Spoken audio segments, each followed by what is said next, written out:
The reference block has been around in blocks for quite a while, and it is a handy way to, instead of copying and pasting content into blocks, if you want to have, like if you want to have this video that we have up here, if you want to use that inside another block, instead of copying what's inside here into the other block, you can use a reference, and the reference brings the content of another block in here. So you can see now that this reference block is targeting the Hawk block, Interact Hawk, which is Interact Group Hawk is this one that we have here. So that's something you've been able to do for quite a while. A new little feature added to the reference block that is easily overlooked is the ability to not just bind it to a specific group and block name, but binding it through some kind of property value. And a good use for that new feature is if you have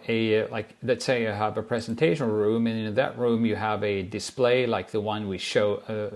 in this browser window here, and maybe outside that room you have a control panel, and in this control panel maybe you have some sliders and stuff, but you also want to have a preview of what's showing on the screen in that room, or perhaps outside the room in an area where you can't see from this control panel. Then what you can do is that you can say that this reference block, which is the one that is shown on the control panel over here,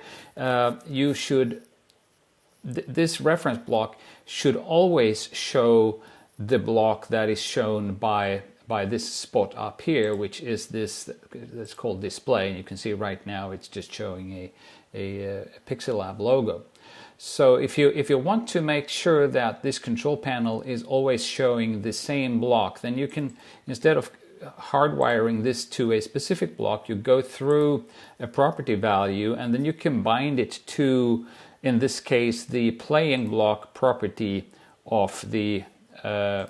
spot name display, which was this one up here. So now you can see when I change that, the block that appears in this preview area over here is the one that is the same that is shown up on the display that it's targeting. Now if I would change the block that is playing on the display up here